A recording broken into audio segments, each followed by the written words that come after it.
ને આજ બધાએ 42,000 દેશને તે ખોઈ નાખ્યા. અને દીકરા, હજી તારી જો ઈચ્છા હોય તો 84 દેશ, 1000 દેશ તારા છે. તું ખાલી 42 જ હાર્યો છો. હજી દુર્યોધન આગળથી હું 42,000 દેશ તને લઈ દઉં.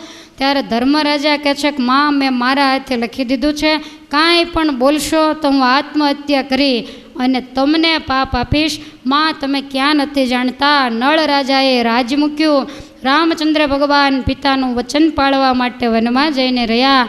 સત્યને માટે હરિશ્ચંદ્ર જેવો હરિશ્ચંદ્ર કાશીની બર બજારમાં વેચાઈ ગયો. માટે બોલેલું વચન હું ક્યારેય નહીં ફરું. મારા સત્યને હું ક્યારેય લાંછન નહીં લગાડું.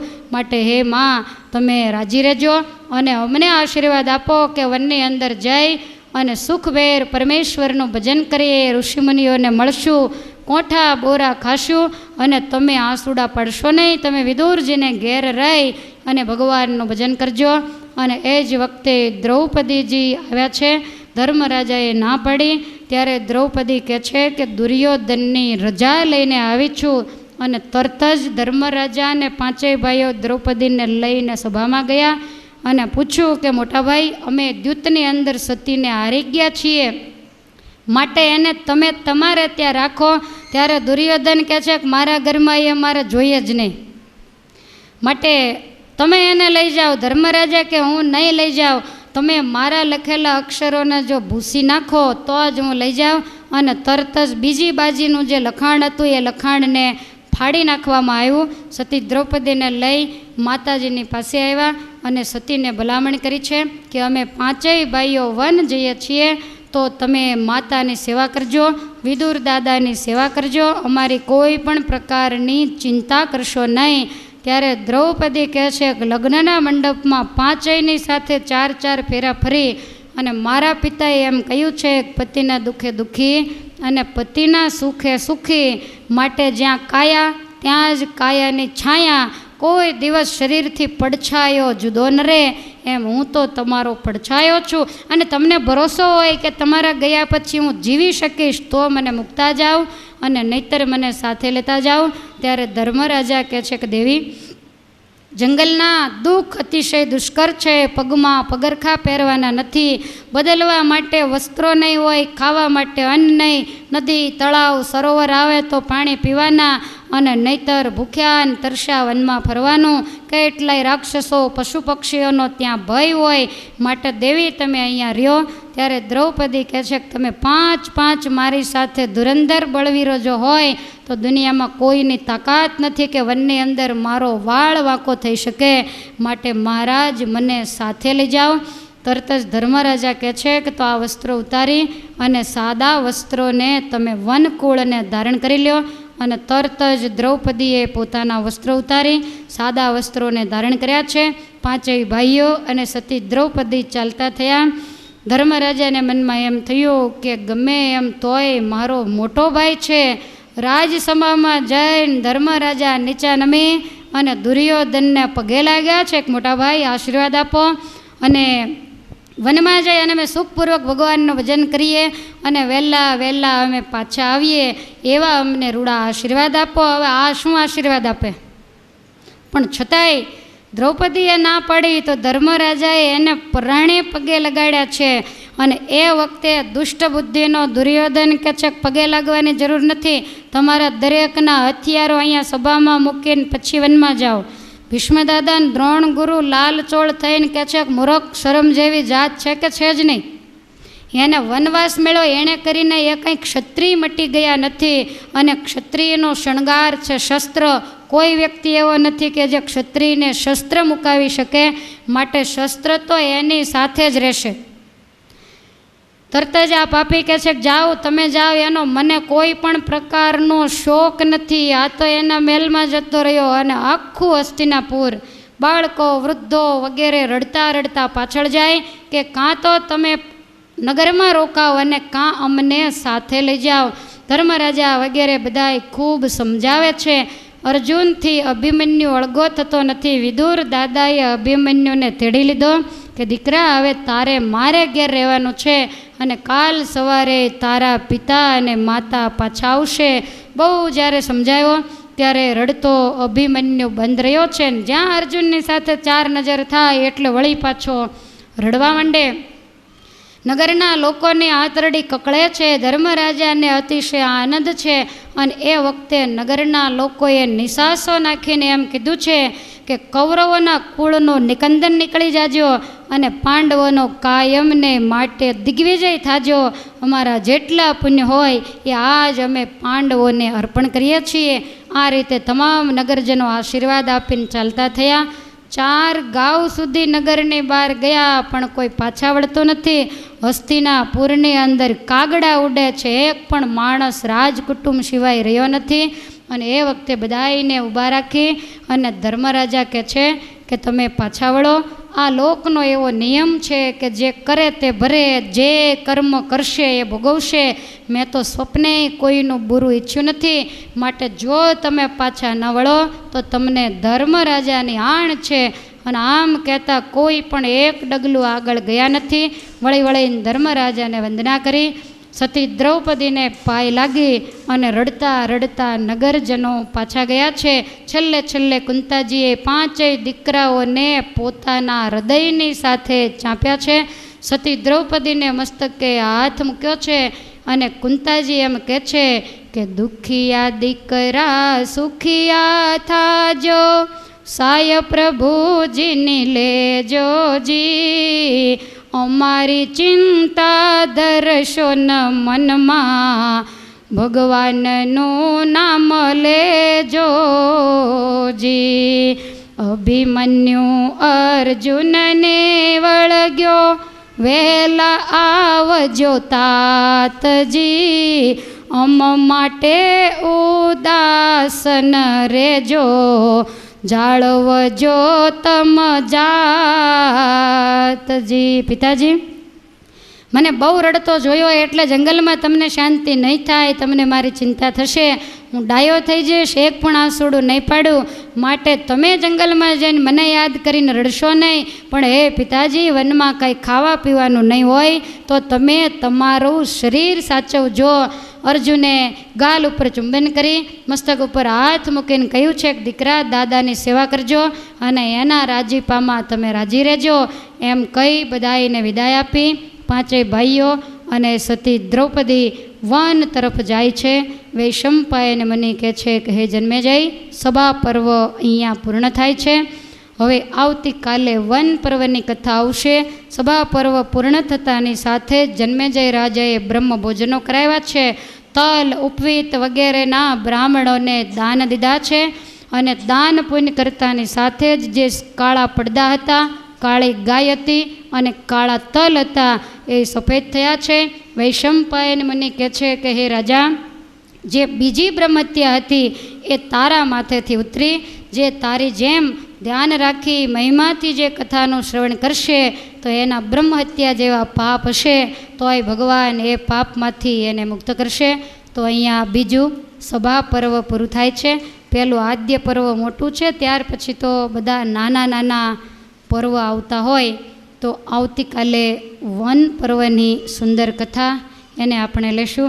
કાલે બપોર પછી તો ભીમનો પુત્ર ઘટોત્કચ એ તમામ કૌરવોએ જે પાંડવોને હેરાન કર્યા એનું સાટું વાળશે. સુરેખા અરણની સુંદર મજાની કથા છે. કૌરવોને મારીને ગોટો વાળી દેશે, કારણ કે એના વડવાઓને હેરાન કર્યા એ કેમ સહન કરે. તો આવતીકાલે પાંડવોના વનના ચરિત્રો, અત્યારે ગોળી અને હરિનામ સંકીર્તન. ત્યાર પહેલાં બ્રાહ્મણોને આ પર્વ પૂરું થયું એ નિમિત્તે તલનું દાન કરવામાં આવશે, તો એ બ્રાહ્મણો સ્વીકારશે.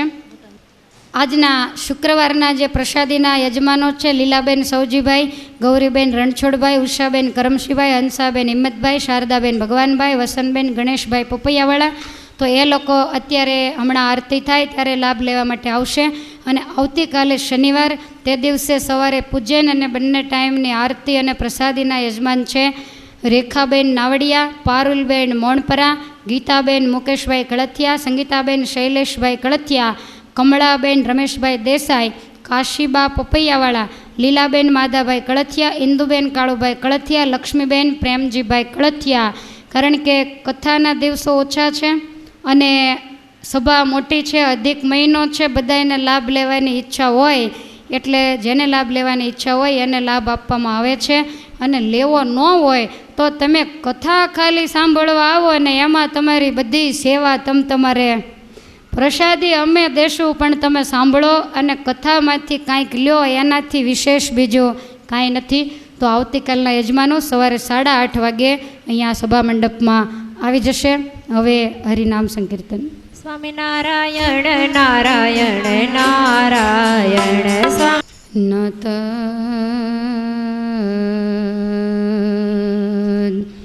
ભાસયતે સૂર્યો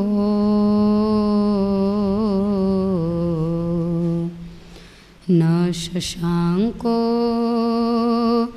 ન પાવક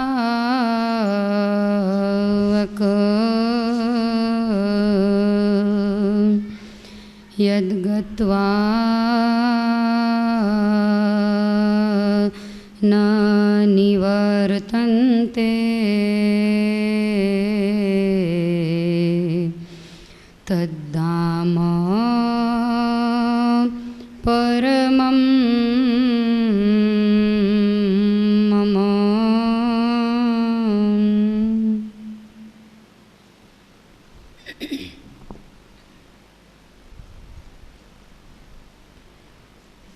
ભગવાન વ્યાસનારાયણ કૃત મહાભારત મહાકાવ્યની કથાનો આજે 7મો દિવસ છે.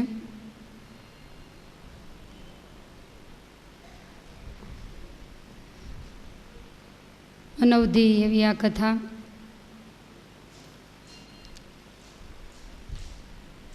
પરીક્ષિત મહારાજાના પુત્ર જન્મેજય રાજા વ્યાસ ભગવાનના શિષ્ય વૈશંપાયન મુનિના મુખથી સાંભળી રહ્યા છે. આ જગતની અંદર જે દ્વિધા દેખાય છે એ દ્વિધાના સ્પષ્ટ દર્શન આપણને આ મહાભારત મહાકાવ્યમાં થાય છે.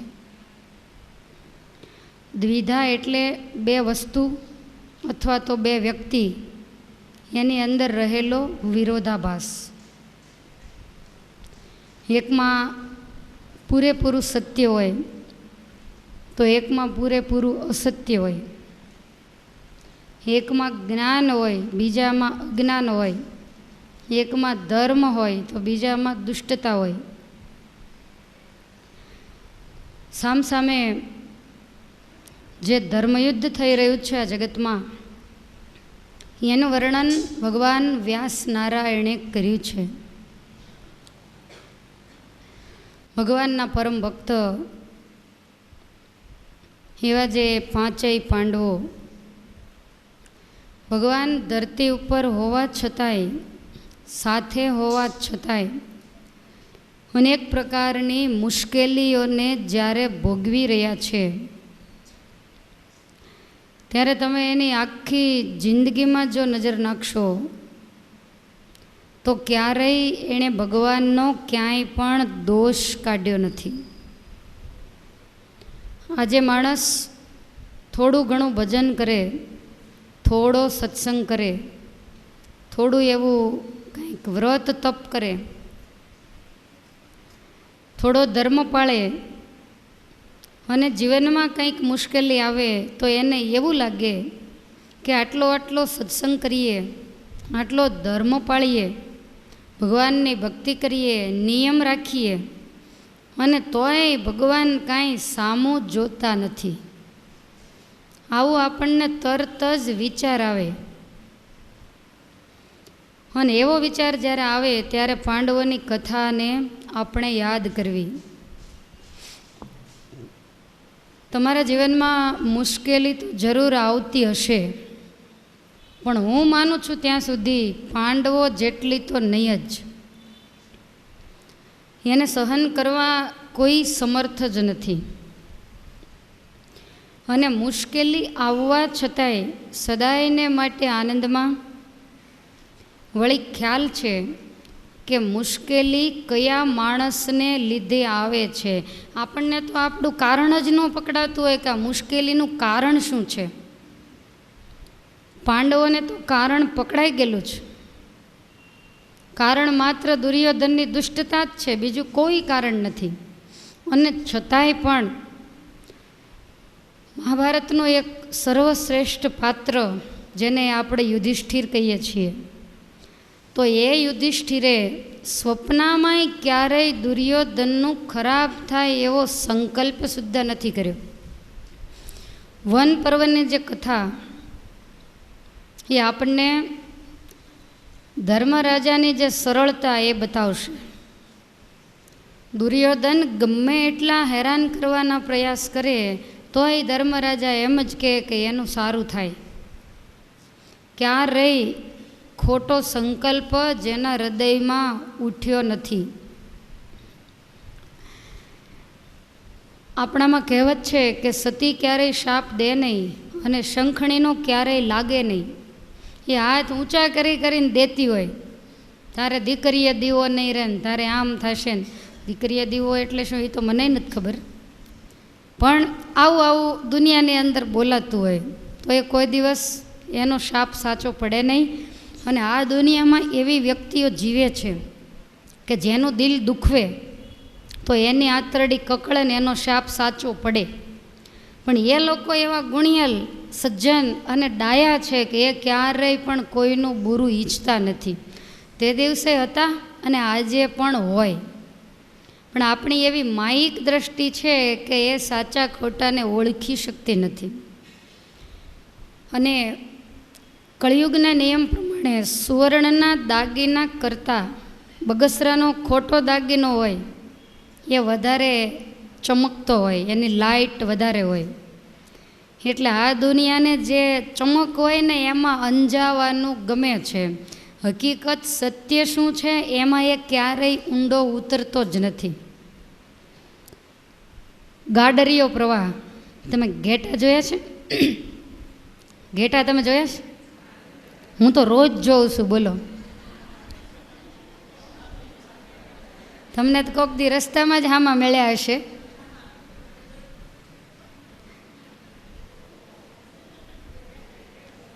તો માણસની કહેવાનો મતલબ એ છે કે પરિસ્થિતિ એવી છે, બધા જે બાજુ જતા હોય એ બાજુ આપણે પણ એક ઘેટું કૂવામાં પડે એટલે એને પાછળ આખું ટોળું પડે. પણ એને એમ નથી થતું કે રસ્તા ઉપર સીધા ચાલ્યા જતા હતા અને આટલા બધા ઊંડા ક્યાં ઉતરી ગયા, એવું એ વિચારે નહીં. એની પાછળ પાછળ જ પડે. અને અંદર પડ્યા પછી એકેય પગ હાજો રહે તમને કેમ લાગે છે? સત્સંગ એની અંદર સમજણથી જીવવું એ તો પરમેશ્વરની કૃપા હોય તો જ ક્ષેમ કુશળ પાર ઉતરાય. કેટલાય ખાડા ને કેટલાય ટેકરા ને કેટલી વાર પડે ને કેટલી વાર ઊભા થાય ને કેટલી વાર અભાવ આવે ને કેટલી વાર વળી પાછા ગુણ આવે ને કાંઈક ધમાલ મચાવે ત્યારે આની જિંદગી માંડ પૂરી થાય. દુનિયા પગે લાગે ખારું થયું ગયા. એટલી ધમાલ મચાવીને આ લોકમાંથી જાય. તો એવી જિંદગી નહીં જીવવા માટેનો આપણે પ્રયાસ કરી રહ્યા છીએ. કોઈને નડતરરૂપ નહીં થતા આપણને જે પરમેશ્વર મળ્યા છે એ પરમેશ્વરને વફાદાર બની અને એ જે કાંઈ આપણને આપે, સુખ આપે, દુઃખ આપે, એ ઠાકોરજીનો પ્રસાદ માની અને સ્વીકારી લેવો. લીમડાની પ્રસાદી હોય તોય લેવી પડે, લાડુડીની હોય તોય લેવી પડે. અને બીજી વસ્તુ કે તમે મોઢું બગાડીને ખાવ તોય ખાવાની તો છે જ. ભગવાન કદાચ કોઈ પ્રકારની આપણી કર્મની કઠણાઈ હોય અને કાંઈક મુશ્કેલી મૂકે તો એ મુશ્કેલી કદાચ ભગવાનને ગાળો દેતા દેતા સહન કરશો તોય તમારે જ કરવાની છે. કપડાં હોય તો એકબીજાની અદલી બદલી થાય. સુખ દુઃખની ક્યારેય પણ અદલી બદલી થતી નથી.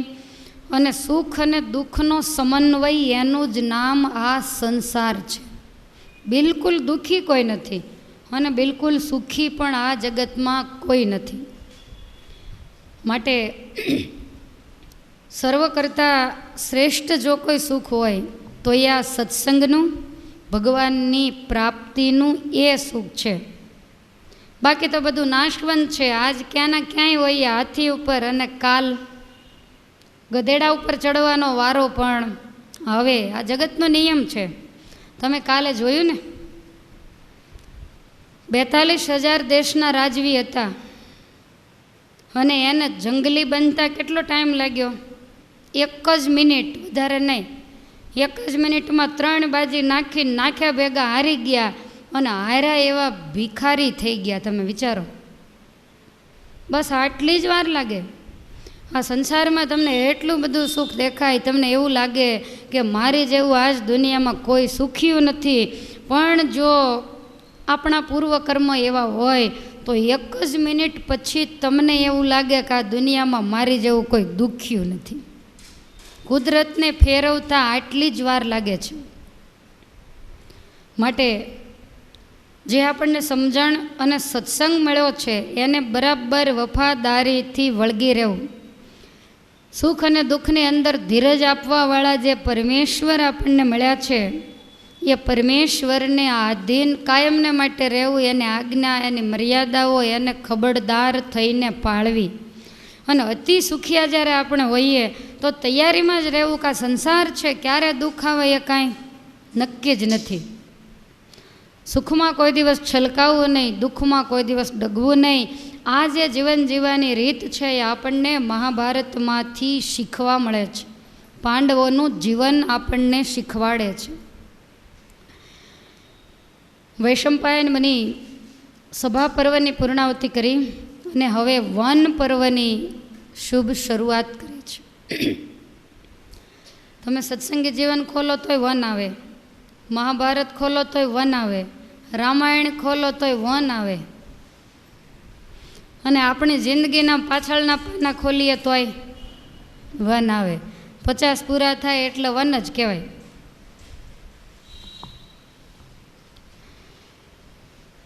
તો હવે વન પર્વની શુભ શરૂઆત થાય છે. તમામ નગરજનો, પરિવારજનો કુંતાજી, સુભદ્રા, ભીષ્મદાદા, કૃપાચાર્ય, દ્રોણ, વિદુરજી વગેરેની રજા લઈ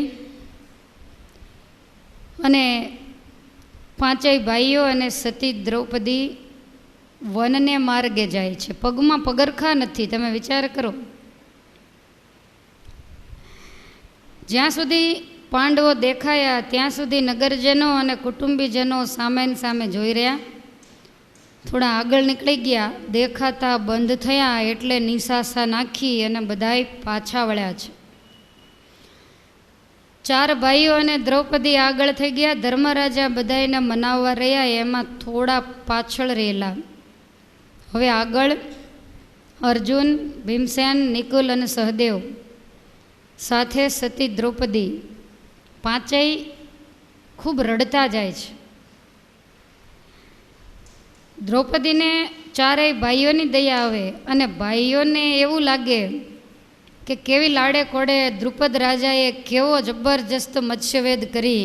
મોટા મોટા દેવતાઓ પણ જેને વરવા માટે તલપાપડ હતા અને એ બધાને મૂકી અર્જુને મત્સ્યવેદ કર્યો, અને 5 ભાઈની વચ્ચે આપણે એક સતીને લાવ્યા, પણ છતાંય એને આપણે સાચવી ન શક્યા. એવા વિધાતાએ ભૂલવા કે એને દ્યુતની બાજીમાં મૂકી કારણ વગરનો પારકા પુરુષને હાથે એને માર ખવડાવ્યો. બીજું તો બધું ઠીક છે, લખાણ તો બધું કાઢી નાખ્યું, પણ માર ખાધો, ગામની વચ્ચે ખેંચીને લાવ્યા. આ બધું જ કારણ વગર થયું. એટલે અર્જુન વગેરેને રડવું આવે. અર્જુન એવો વિચાર કરે કે અમે ક્ષત્રિય છીએ અને ક્ષત્રિયની ફરજ એવી હોય કે તમામ પરિવાર, રૈયત, રાજ્ય બધાનું રક્ષણ કરવું. તો અમે એક દ્રૌપદીનું પણ રક્ષણ કરી શક્યા નહીં, બીજાનું રક્ષણ શું કરીએ? આવા વિચારો કરતાં કરતાં અર્જુનજી રડી રહ્યા છે. સાથે ભીમસેનને પણ એટલું જ દુઃખ છે. ભીમસેનને એ દુઃખ છે કે અમે બિલકુલ કારણ વગરના હેરાન થઈએ છીએ. આપણામાં શક્તિ ન હોય, કોક આપણને એક લાફો મારીને જતું રહે ને આપણામાં વેંત ન હોય એ તો સમજ્યા, પણ એને સામા બે ચોડી દેવાનો વેંત હોય અને છતાંય કાંઈ બોલવું નહીં, એ જ સહનશીલતાની પરાકાષ્ઠા છે. એટલે ભીમસેનને એવો વિચાર થાય છે કે એક જ વખત ધર્મરાજા હા પાડે, 42,000 દેશ નહીં, 84,000 લઈ લો. અને દુર્યોધન એક નહીં 100 ને ઠેકાણે કરી નાખો. પણ ધર્મરાજા આ પાડતા નથી કે આપણે અન્યાયનું અને અનીતિનું જોતું નથી. ખરેખર અન્યાય ને અનીતિ છે જ નહીં, પાંડવોનું જ છે. એને કારણે ભીમસેનને રડવું આવે ને પહેલાં બે ભાઈઓને મોટાને રડતા જોઈ અને રડવું આવે છે. પાંચેય રડતા રડતા જાય, એમાં થોડા ઉતાવળા ચાલી અને ધર્મરાજા જોડે થઈ ગયા. પણ સૂર્ય જેમ જેમ તપવા માંડ્યો એમ એમ ધરતી માંડી ધગવા, નીચે કાંટા કાંકરા અનેક પ્રકારની રેતી વગેરે આવે, પગમાં વાગે, કારણ કે કોઈ દિવસ નીચે પગ મૂક્યો નથી. જ્યારે નાના હતા ત્યારે વન વેઠેલું, પણ એ વખતે એવું નહોતું કે પગમાં પગરખા ન હોય, કારણ કે એ વખતે તો રથ પાલખી બધું લઈને પાંડુ રાજા ગયેલા. જંગલની અંદર અનેક પ્રકારના વૃક્ષો, એના જરડા વગેરે આવે તો એમાં વસ્ત્રો ભરાય, રસ્તો ક્યાંય છે નહીં, વન ક્યાંય જોયું નથી. વસ્ત્રો ભરાય અને સતીના વસ્ત્રો પણ ફાટવા માંડ્યા. હવે ધર્મરાજાને ખ્યાલ આવ્યો કે આ પાંચેય આગળ ચાલતા જાય છે અને રડતા જાય છે. એટલે ધર્મરાજા કહે છે કે તમારે જે બાજુ જવું હોય તે બાજુ જાઓ, હું મારી રીતે એકલો વનમાં ફરીશ. પાંચેય ભાઈઓ કહે છે કાંઈ કારણ? તો કે તમે રડો એ મને ન ફાવે, વનવાસ આપણે ભોગવવાનો જ છે.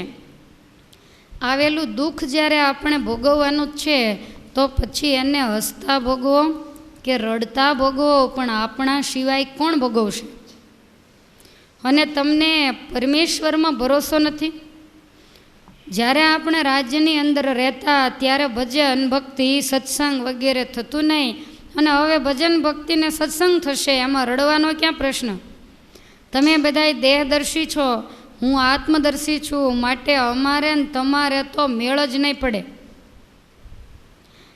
ત્યારે પાંચેય હાથ જોડીને કહે છે કે હવે અમે નહીં રડીએ, હવે અમે ક્લેશ નહીં કરીએ, પણ અમે તમારી સાથે રહીશું. બધાએ મનને મક્કમ કરી અને ચાલ્યા જાય. ઘણા આંખ સુધી આંસુડા આવી જાય, પણ વળી પાછા અંદર ને અંદર સૂકવી નાખે છે. જેમ તેમ કરતાં માંડ માંડ રાત્રિ પડી, આખો દિવસ કાંઈ જમવાનું મળ્યું નથી. થોડા દિવસો ચાલ્યા તો આ ધ્રુમ ઋષિનો મઠ આવ્યો. જઈ અને ઋષિને પગે લાગ્યા. ઋષિ ઓળખી ગયા, કારણ કે અગાઉ એના આશ્રમે 6 મહિના રહેલા. પણ જોતાની સાથે જ ધ્રુમ ઋષિની આંખમાંથી આંસુડાની ધાર થઈ અને ધ્રુમ ઋષિ પૂછવા માંડ્યા કે ઓ રે દીકરા દુખિયા ક્યાંથી, કચરે ભરેલા કેશજી, વસ્ત્ર આભૂષણ ક્યાં ઉતાર્યા, ક્યાં થયા દુર્બળ વેશજી. મેં મત્સ્યવેદ કર્યો ત્યારે તમને જોયા હતા. દેવોને શરમાવે એવા વસ્ત્રો, એવા અલંકારો, એવી તમારા શરીરની કાંતિ, અને દ્રુપદ રાજાએ લાડે કોડે પોતાની કન્યા તમારી સાથે પરણાવી હતી, પણ આજ તમારી આ દશા કેમ થઈ? શરીર દુર્બળ થઈ ગયા, શરીર ઉપર વસ્ત્ર આભૂષણ વગેરે કાંઈ નથી, વાળની અંદર અનેક પ્રકારનો કચરો ભરાયેલો છે.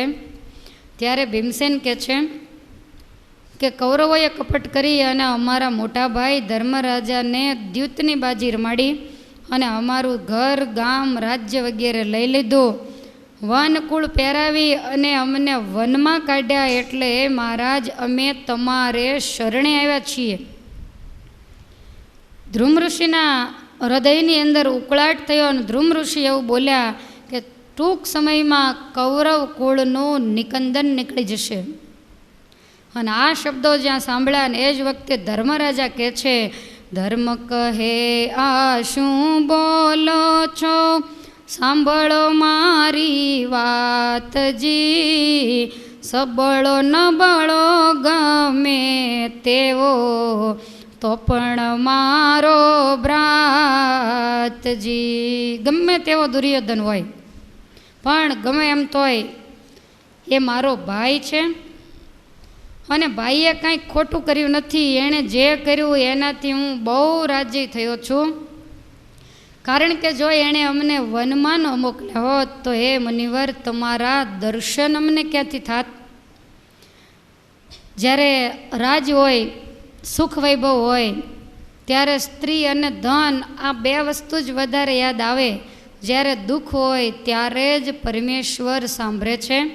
ધ્રુવ મુનિ કહે છે કે તમે સવળો અર્થ લ્યો છો બરોબર છે, પણ પાપીના કૃત્ય જોઈ અને મારો આત્મા એને શાપ દે છે.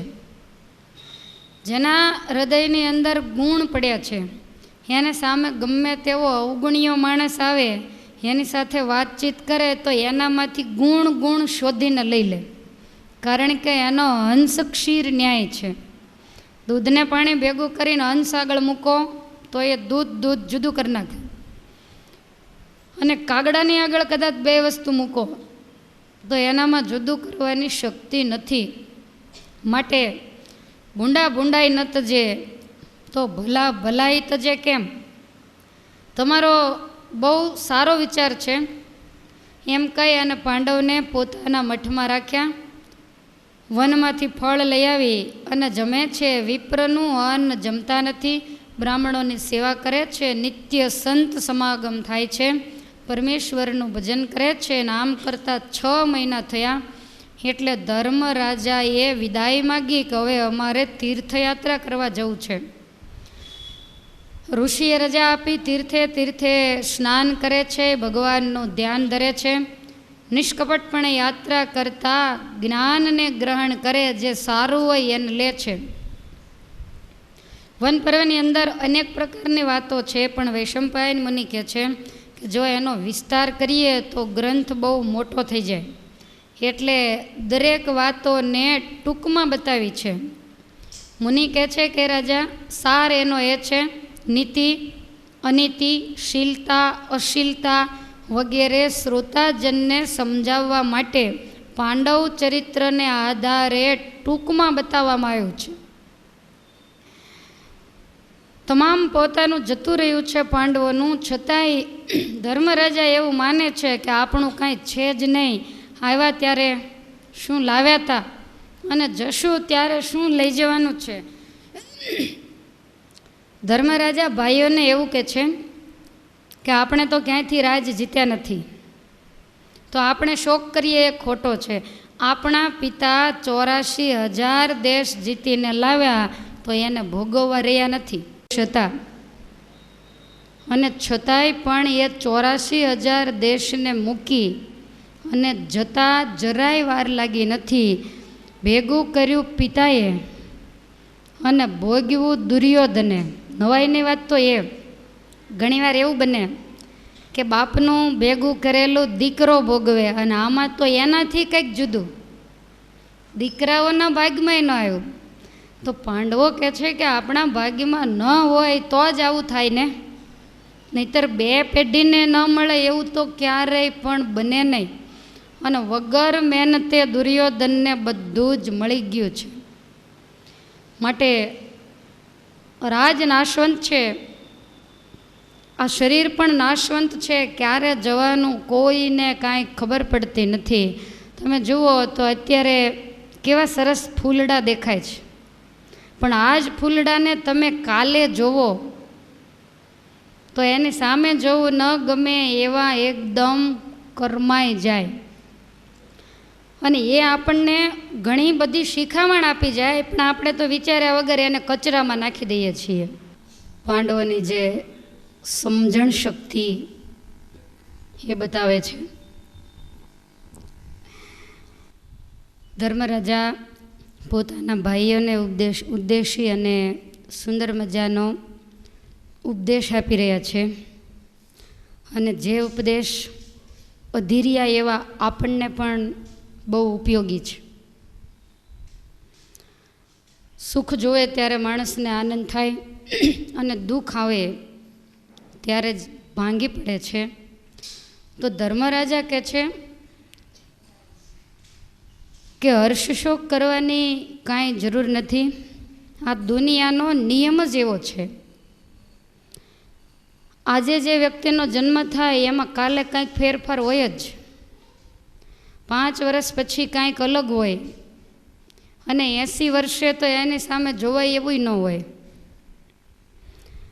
તો આ બગીચાની અંદર નિત્ય નવા ફૂલડા ખીલે છે, અને નિત્ય એ જ ફૂલડાઓ કરમાઈ જાય છે.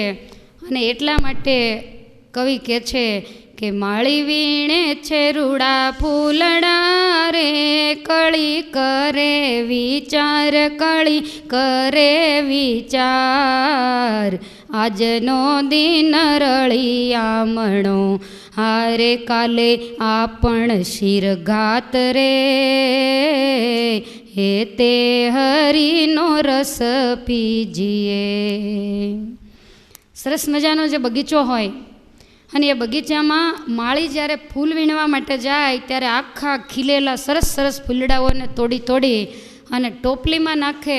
અને એ વખતે બધી કળીઓ ભેગી થઈને વિચાર કરે છે કે આપણા માટે આજનો દિવસ રળિયામણો છે, કાલે આપણે માથે ગાજ છે, કાલે આ જ માળી રૂપી કાળ આ જ ટોપલો લઈ અને આપણને પણ અંદર વીણી અને આપણો છેવટે નાશ થવાનો છે. એમ આપણે એ જ વિચારવાનું કે કાળ વીણે છે રૂડા ફૂલડા રે, આપણે કરીએ વિચાર, આજનો દિન રળિયામણો, હારે કાલે આપણ શિરઘાત રે, હે તે હરિનો રસ પીજીએ. કાલની તો આપણને ખબર નથી. આખી દુનિયાની અંદર પરી અને કાળ પોતાને જે ગમે એવા ફૂલડાઓને વીણે છે.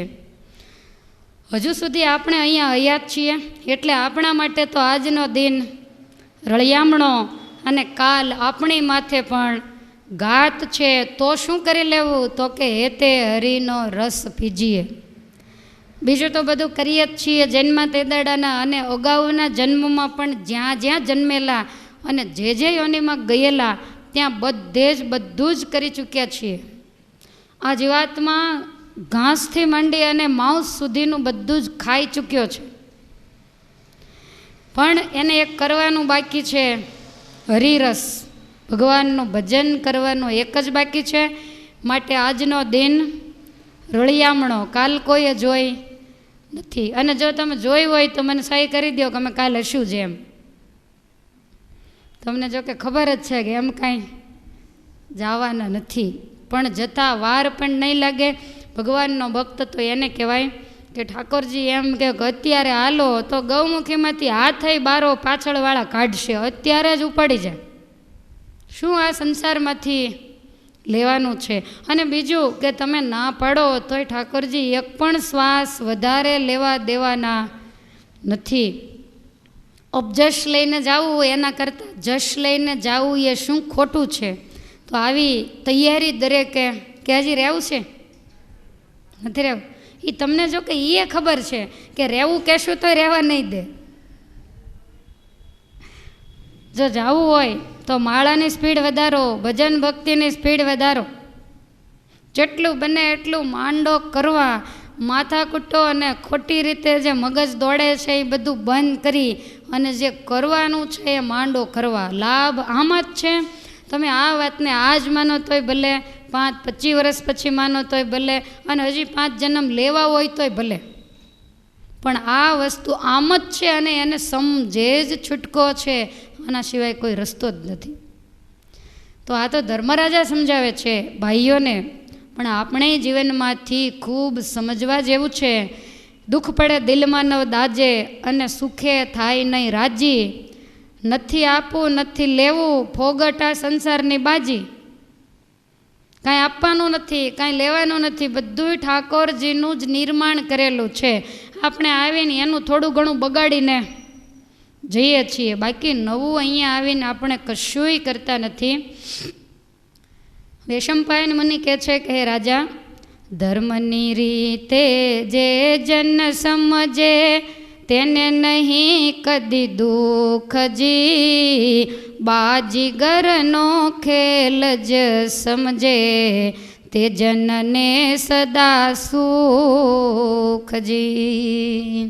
આ તો જાદુગરનો જાદુ છે. કાગળિયા હોય એમાંથી રૂપિયાની નોટો કાઢે અને નોટોમાંથી જાદુ સંકેલે એટલે વળી પાછા કાગળ થઈ જાય. તો કાગળ થાય ત્યારે આપણે બધા રોવા બેસીએ છીએ, કારણ કે આપણને ખબર છે કે આ તો બાજીગરનો ખેલ છે. એમ સુખ દુઃખ આવે ત્યારે સમજવું કે આ સંસાર એ બાજીગરનો ખેલ છે. એટલું તત્વ લેવું શ્રોતાએ, બીજો ન લેવો સારજી, 5 પ્રકારે ભારત કથા, તેનો ક્યાં આવે પારજી. આપણે તો આમાંથી આટલું જ વલોવીને તૈયાર કરી દીધું એટલે ઉપરથી માખણ લઈ લેવું, ઊંડો હાથ નાખવો નહીં. બીજું બધો દરિયો ડોળવા જાઓ તો કાંઈ પાર આવે એવું નથી. હે રાજા, તીર્થયાત્રા કરતા પાંડવો ગૌતમ મુનિના મઠે ગયા છે. પાંડવોની સ્થિતિ જોઈ અને ઋષિએ પોતાના પોંચા કરડ્યા કે આ તમારી દશા કેમ થઈ? ત્યારે ભીમસેન કહે છે કે મહારાજ, કૌરવોએ કપટ કરી અમારા ઘર ગામ વગેરે બધું લઈ લીધું છે, દ્યુતની બાજી રમાડી. ત્યારે ગૌતમ મુનિ એવું બોલ્યા, ગૌતમ બોલ્યા હશે દીકરા, તમારું સારું થાશે જી, થોડે દાડે કૌરવ કેરું, સહુ સત્યાનાશ જાશે જી. તમારું ભગવાન સારું કરશે અને કૌરવોનો સત્યાનાશ નીકળી જશે. ધર્મરાજાને એટલો બધો ભીમસેન ઉપર ગુસ્સો ચડ્યો કે જ્યાં હોય ત્યાં આવીને જે ઋષિ પૂછે એને એવું કે અમને કૌરવોએ દ્યુત રમાડ્યા. ધર્મરાજા ભીમને બહુ ધિક્કારવા માંડ્યા, તારા પેટમાં એવું તે શું પાપ છે કે જેની તેની આગળ તું દુર્યોધનને ગાળો અને શાપ જ દેવડાવે છે? ધર્મરાજા કહે છે કે સાંભળી લે, ગમે તેવા તોય આપણા ભાઈ, તેની તું કરે ભવાઈજી, ભીમ કહે હોય તેવા ગવાય, તેમાં શું છે નવાઈજી.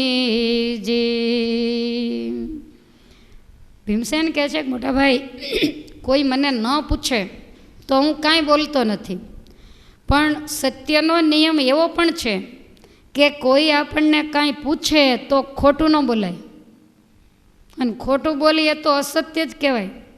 હવે જે ઋષિ એવું પૂછે કે તમે વનમાં કેમ નીકળ્યા, તો એવું કહેવાય કે શોખના ફરવા નીકળ્યા? એમ ખોટું કેવી રીતે બોલાય? તમે સત્યવાદી છો તો અમે થોડા ખોટા બોલા છીએ. જે હકીકત હોય એ તો કહેવી જ પડે. અને બીજું કે જે અંદર હોય એ બહાર આવ્યા વગર રહેતો નથી.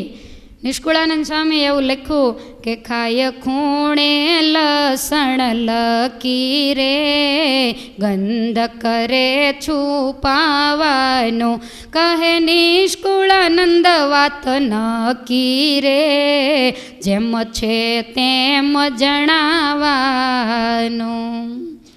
રસોડું બંધ કરી, દરવાજા બંધ કરી અને પછી તમે લસણની ચટણી વગેરે બનાવીને જમો તો શું એ છાનું રહેવાનું? ઓડકાર આવે ત્યારે બાજુવાળાને ખબર પડી જાય કે આ ખાઈને. સ્વામી કે ખૂણે બેસીને ખાય, ગંધ છુપાવવાનો પ્રયાસ કરે, પણ એ તો જેમ છે તેમ જણાવવાનું. બાજુમાં બેઠા હોય ત્યાં આપણને ખ્યાલ આવી જાય કે આ કાંઈક પ્રસાદ લઈને આવ્યા છે. તો એ રીતે જેવા જેના કર્મ હોય એ બહાર પડ્યા વગર રહે નહીં. એમાં ભાઈ તમે મને શું દોષ દો છો? ત્યાંથી ગૌતમને મઠ થોડો સમય રહી અને એમની આજ્ઞા લઈ અગસ્ત્ય મુનિના આશ્રમે ગયા છે. અને ત્યાં પણ ઋષિ એવું બોલ્યા, તમારું સારું થાજોજી, દુષ્ટ બુદ્ધિ દુર્યોધન કેરું, કુળ સમૂળું જાજોજી. ભીમસેન કહે છે કે અહીંયા હું ક્યાં કાંઈ બોલ્યો છું? અને છતાંય ઋષિને ખબર પડી ગઈ કે દુર્યોધન સિવાય આ દશા પાંડવોની બીજા કોઈએ ન કરી હોય. ત્યારે ધર્મરાજા ઋષિને બે હાથ માંડ્યા જોડવા. ધર્મરાજાએ સ્તુતિ કીધી, આ શું કર્યું મા બાપજી, ગમે તેવો તોય બાંધવ મારો, તેને શાને દ્યો શાપજી. અમારું એણે નથી કર્યું ભૂંડું, જંજાળ છીનવી લીધીજી, વન કાઢ્યામાં 68 તીર્થો, ફરીને યાત્રા કીધીજી. તમસરી ખાના દર્શન થયા, તે એનો પ્રતાપજી, એવા મારા સપૂત બંધુ, તેને ન ઘટે શાપજી. આને સત્યવાદી કહેવાય. અને આનો જ રથ ધરતીથી ઊંચો ચાલે, બાકીનાનો તો રસાતળમાં જતો રહે. ધર્મરાજા બે હાથ જોડીને કહે છે કે મા બાપ, તમે અમારા ભાઈનું બુરું શા માટે તાકો છો? ગમે એવો તોય મારો ભાઈ, અને એણે અમારું કાંઈ બગાડ્યું નથી. રાજની માયાની જંજાળ હતી એ લઈ લીધી અને અમને વનમાં કાઢ્યા, તો 68 તીર્થો કરીને સરસ યાત્રા કરીએ છીએ. તમારા જેવા ઋષિમુનિઓના અમને દર્શન થાય એ બધુંય મારા ભાઈના પ્રતાપે છે. તો પછી ભાઈને તમે શાપ શા માટે આપો છો? સાંભળી અગત્ય એવું બોલ્યા, સપૂત સવળું માનેજી, પણ પાપીના પાપ ગણા છે, મેં બહુ સાંભળ્યું કાનેજી. મને ખ્યાલ છે એના એવા કર્મ છે, એટલે ન દેવો હોય તોય અમારે હૃદયમાંથી શાપ દેવાઈ જાય છે. પાંડવોને આગ્રહ કરીને ત્યાં રોક્યા છે. બરોબર 6 માસ સુધી પાંડવો અગસ્ત્ય મુનિના આશ્રમે રહ્યા છે. અને ત્યાર પછી 5 ભાઈઓ કહે છે કે મુનિવર, અમારે વનવાસ છે, એક જગ્યાએ સ્થિર થઈને રહેવાય નહીં, માટે અમને તમે રજા આપો. ઋષિ ઉદાસ થયા કે તમારા વિના હવે અમને ગમશે નહીં, તમે કેવી સરસ મજાની સેવા કરો, નિત્ય સત્સંગ કરો. તમારે જવાની જો ઈચ્છા હોય તો અમારી એવી આજ્ઞા છે કે તમે ઇન્દ્રના મહાદેવ જ્યાં છે ત્યાં મેળો ભરાવાનો છે, અને બહુ સારું દર્શન કરવાનું સ્થાન છે, માટે એ જગ્યાએ તમે જાઓ. ટૂંક સમયમાં શિવરાત્રિ આવે છે, તમે જંગલમાં જઈને વગડામાં ફરશો તો ત્યાં કાંઈ તમને વન ફળ વગેરે ખાવાનું નહીં મળે, અને ખાવાનું નહીં મળે તો તમે દિવસો કેવી રીતે કાઢશો? માટે તમારી પીડાને હરવા માટે હું તમને એક મંત્ર આપું એમ કહી અને અગસ્ત્ય મુનિ એક મંત્ર આપે છે. વળી તમારી પીડા ટાળું આપું મંત્ર જ એકજી, સૂર્યનું અક્ષય પાત્ર જ મળશે, નિવૃત્ત થાશો છેકજી. વળી તમારી પીડા ટાળું આપું મંત્ર જ એકજી, સૂર્યનું અક્ષય પાત્ર જ મળશે, નિવૃત્ત થાશો છેકજી. એમ કહીને દ્રૌપદીને એકાંતે બોલાવીજી, સૂર્ય તણો ત્યાં મંત્ર જ દીધો, ઋષિને દયા આવીજી. એમ કહીને દ્રૌપદીને એકાંતે બોલાવીજી, સૂર્ય તણો ત્યાં મંત્ર જ દીધો, ઋષિને દયા આવીજી. મંત્ર જપીને માગી લેજે સૂર્ય નારાયણ કનેજી, અક્ષય પાત્ર આપશે તો બધો આવકાર તનેજી. મંત્ર જપીને માગી લેજે સૂર્ય નારાયણ કનેજી, અક્ષય પાત્ર આપશે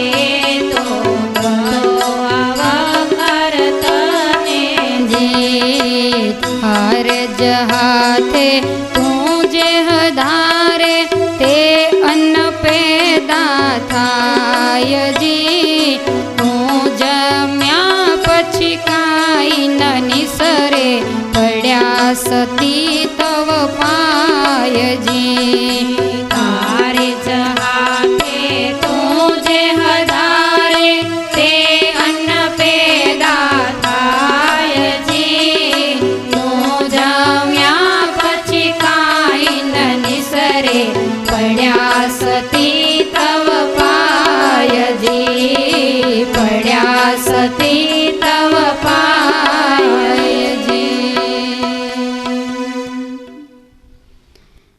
અગસ્ત્ય મુનિને દયા આવી કે તમે જે વનમાં જાઓ છો એ વનમાં ફળ ફૂલ વગેરે કાંઈ મળશે નહીં, તમે શું જમશો, માટે હું તમને એક મંત્ર આપું. એમ કહીને દ્રૌપદીને એકાંતે બોલાવી સૂર્યનારાયણનો મંત્ર આપ્યો છે.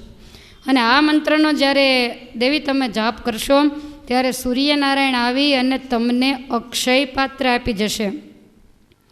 અને એ અક્ષય પાત્રમાંથી તમે જે ધારશો એ પ્રમાણે અન્ન પેદા થશે. અને દ્રૌપદી જમી લે પછીથી બીજા દિવસ બપોર સુધી એ પાત્રમાંથી કાંઈ નહીં નીકળે. દ્રૌપદીને કહ્યું છે કે તારા હાથે જ આવકાર, તારા જ હાથે આ અક્ષય પાત્ર જે સૂર્યનારાયણ આપે એમાંથી અન્ન પેદા થશે. ત્યારે દ્રૌપદી ઊભા થઈ બે હાથ જોડીને કહે છે કે મુનિવર, મારા હાથે નીકળશે એ તો બરાબર, પણ મારે જ્યારે રજસ્વલા ધર્મ હોય ત્યારે 4 દિવસ પાંડવો શું જમશે? અને એ વખતે મુનિએ એવું કહ્યું કે જા, મારો આશીર્વાદ છે કે 4 દિવસ અર્જુનને હાથે એ અક્ષય પાત્રમાંથી ભોજન ઉત્પન્ન થશે. દ્રૌપદીજી બહુ પ્રસન્ન થયા. ઋષિની આજ્ઞા લઈ અને પાંડવો ત્યાંથી આગળ જાય છે. દુર્યોધને દાસ મૂકેલા તે ફરે વિપ્રને વેશેજી, પાંડવની નિત્ય ખબર રાખે, દુષ્ટને કહે હંમેશેજી. દુર્યોધને નોકરો મૂકેલા, ગુપ્તચરો. પાંડવો જ્યાં જ્યાં જાય એના રોજ સમાચાર અમને પહોંચાડી દેવા.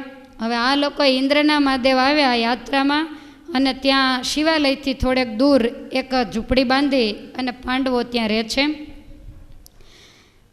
સેવકોએ જઈ અને દુર્યોધનને સમાચાર આપ્યા કે કુંતીના પુત્રો યાત્રા કરવા માટે આવ્યા છે, સાથે સતી દ્રૌપદી છે.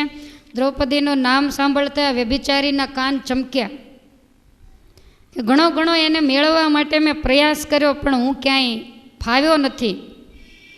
અને વનની અંદર એટલી બધી દ્રૌપદી હેરાન થતી હશે એટલે કદાચ હવે હું જાઉં તો મારી સાથે આવે ખરી, આવો ખોટો વિચાર કરી અને મામાને કહે છે કે મામા, આપણે પણ બધા ઇન્દ્રના મહાદેવે યાત્રા કરવા માટે જઈએ.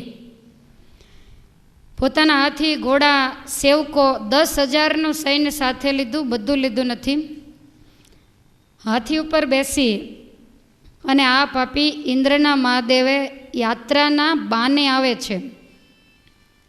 સવારે બધા તૈયાર થઈ અને ચાલતા થયા. જ્યાં યાત્રાના દિવસો, મેળાના દિવસો નજીક આવ્યા એમ એમ ત્યાં માણસોની માંડી ભીડ ભરાવા આજુબાજુમાં તંબુઓ તાણી અને લોકો ઉતરે છે. શિવજીની ભાવથી નિત્ય પૂજા થાય, રુદ્રાભિષેક થાય, યાત્રા કરે છે, સ્નાન કરે છે, કથા વાર્તા વગેરે પણ થાય. અનેક સાધુ પુરુષો, સજ્જનો વગેરે યાત્રામાં આવે. દુર્યોધન તૈયાર થઈ અને નીકળ્યો. છડી, છત્ર, ચમ્મર વગેરે રસાલો લઈ અને પોતે છત્રપતિના ઠાઠમાં નીકળ્યો છે. હવે આ બાજુ આ જે મહાદેવજી છે એ ઇન્દ્રના સ્થાપેલા છે, ક્યાં આવ્યા એ તો ખ્યાલ નથી. પણ ઇન્દ્ર રાજાને ખ્યાલ આવ્યો કે આ મેં પધરાવેલા જે મહાદેવ એની યાત્રા માટે ને એના મેળામાં અનેક લોકો આવે, તો જેટલા યાત્રામાં જાય એટલા કાંઈ ભગવાન મેળવવા જ ગયા હોય એવું ન હોય.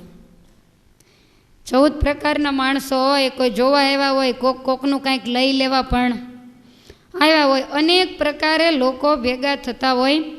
એટલે ઇન્દ્ર મહારાજાએ પોતાના એક ગાંધર્વને એવું કહ્યું કે જ્યાં સુધી આ મેળાના દિવસો ચાલે ત્યાં સુધી તું ત્યાં છાની રીતે રહેજે, બીજાનો તો મને વાંધો નહીં, પણ કોઈ એવા હલકા વિચારનો હોય, કોઈ વ્યક્તિ કામી હોય, વ્યભિચારી હોય, દુર્ગુણી હોય, ઠગારો હોય, તો એ મારી યાત્રાને વગોવે માટે તારે આવો કોઈ પણ વ્યક્તિ તને ધ્યાનમાં આવે તો એને બાંધી અને મારી આગળ હાજર કરવો.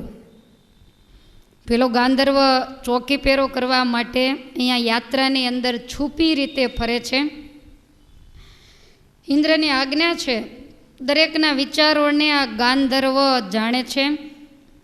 અને એ જ વખતે દુર્યોધન પણ રસાલા સહિત આવ્યો. તંબુ, ડેરા વગેરે બનાવવામાં આવ્યા. શકુનીને કહે છે, પાંડવો ક્યાં રહેતા હશે? શકુની કે હું તપાસ કરી આવું. ઘોડા ઉપર બેસી શકુની તપાસ કરવા ગયો તો મહાદેવથી થોડેક દૂર પાંડવોની ઝૂંપડી હતી.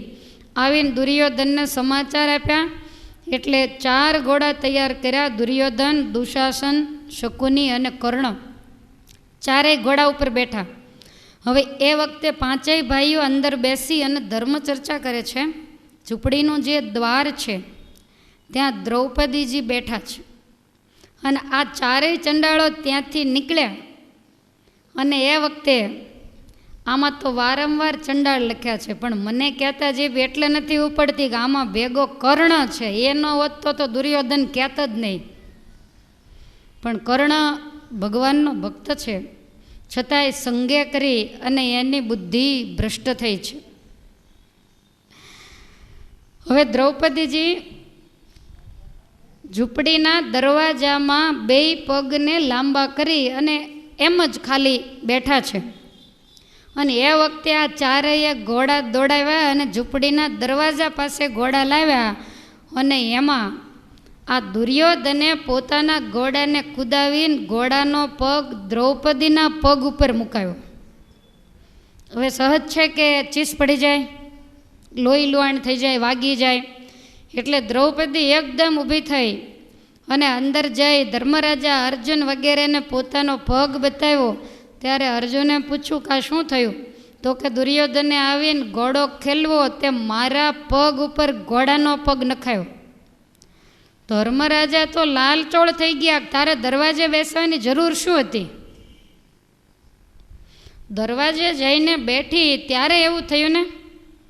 અને લાંબા પગ કરીને ક્યારેય પણ આવો મોટો મેળાવડો હોય, જાજો જ્યાં સમાજ હોય ત્યાં સ્ત્રીએ ક્યારેય બેસાય નહીં, કારણ કે એ અમર્યાદિત લાગે. તમે કંઈક પ્રસંગોની અંદર ગયા હો અને બધાય સામસામા લાંબા પગ કરીને બેઠા હો તો કેવા લાગો? કારણ કે એ બિલકુલ શોભાસ્પદ નથી.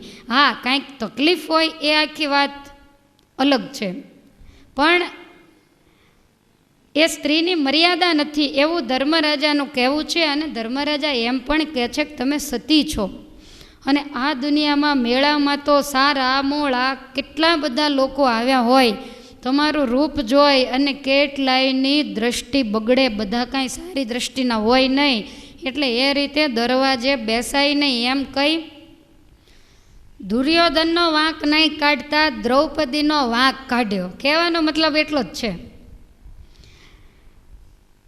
સતી અંદર આવીને બેઠા. ભીમસેન વગેરેને ખ્યાલ આવ્યો કે દુર્યોધન આવ્યો છે, એટલે અંદર ચારેય બેઠા છે, પણ નજર વારે વારે દરવાજા બાજુ કરે. હવે આ તો ઘાસનું ઝૂંપડું બાંધેલું હોય તો ચારેય બાજુથી ચારેય ઝૂંપડામાંથી ઘોડા કુદાવ્યા. તે ઝૂંપડી ભાંગી ગઈ, બધું માંડ્યું નીચે પડવા. એટલે ભીમસેનને બહુ ક્રોધ ચડ્યો. ધર્મરાજાને કહે છે, જુઓ તો ખરા, આપણી ઝૂંપડી પાડવાની આ પાપી મહેનત કરે છે, તમે મને રજા આપો તો એને મારું. ત્યારે ધર્મરાજા કહે છે, તું એને માર, ત્યાર પહેલાં તો હું મરું, માટે એને તારે મરાય જ નહીં. અને તું એવું માને છે કે એ આપણને હેરાન કરે છે, એ આપણને સાથ આપે છે, એની ધરતી તો એનું મન માને ત્યાં ફરે, કારણ કે 84,000 દેશનો માલિક એ છે, આ જગ્યા એના હકમાં છે. અને એમ છતાંય આપણો ભાઈ એટલો સારો છે કે આપણને અહીંયા રહેવા દે છે, નહીતર અહીંયા રહેવા પણ ન દે. બધાય ભાઈઓ તો સામું જ જોઈ રહ્યા કે હવે શું કરવું, અને ચારેય દુષ્ટો ઝૂંપડીની ફરતે ફરતે ઘોડી ફેરવે છે અને વળીને ઝૂંપડીનો જ્યાં દ્વાર આવે ત્યાંથી આમ નીચે નમીને જુએ છે કે બધાય શું કરે છે. અને એમ કરતાં સાંજ પડી પણ કોઈ બહાર નીકળ્યું નહીં, એટલે કાંઈ મેળ પડ્યો નહીં. શકુનીને દુર્યોધન કહેવા માંડ્યો કે કાંઈ મેળ પડતો નથી, આપણે મહાદેવના દર્શન કરી આવીએ. એટલે તૈયાર થઈ શણગાર સજીને રૂડો રૂપાળો બનીને હાથી ઉપર બેઠો, પણ અંદરથી મહાકામી છે. વૈશંપાયન મુનિ કહે છે કે હે જન્મેજય, અવર ક્ષેત્રે પાપ કરે તે તીર્થ ક્ષેત્રે છૂટાયજી, તીર્થ ક્ષેત્રે પાપ કરે તે વજ્ર સરીખું થાયજી. પહેલું વચનામૃત, અન્ય ક્ષેત્રે કૃતમ પાપમ તીર્થક્ષેત્રે વિનશ્યતિ, અને તીર્થક્ષેત્રે કૃતમ પાપમ વજ્રલેપો ભવિષ્યતિ. બીજે ક્યાંય પણ કર્મ કર્યું હોય તો તીર્થમાં જઈએ, સ્નાન કરીએ, દાન દક્ષિણા આપીએ, દર્શન કરીએ, વ્રત તપ કરીએ તો બળી જાય. પણ તીર્થમાં જઈને જો પોટલા બાંધ્યા હોય તો એ વજ્રલેપ થાય છે, ક્યારેય પણ બળતું નથી. પણ આ પાપીને ને પાપને તો કાંઈ લેવા દેવા જ નથી, પાપમાં જ બેઠો છે 24 કલાક. હવે વૈશંપાયન મુનિ દરેક યાત્રાવાસીને સાવધાન કરે છે કે જે માણસ યાત્રામાં જાય અને એકદમ આધુનિક પોશાક ધારણ કરે, કે લોકો યાત્રામાં બધા આવ્યા હોય ને જોવે તો એમ થાય કે ના આ કાંઈ જેમ તેમ નથી, કારણ કે કપડાં ઉપરથી એના વેશ ઉપરથી લોકો અંદાજ બાંધતા હોય. તો દુનિયાને દેખાડવા માટે, દુનિયાને રાજી કરવા માટે, પોતે બહુ શ્રીમંત છે એવું બતાવવા માટે જો સારા વસ્ત્રો અને અલંકારો પહેરે તો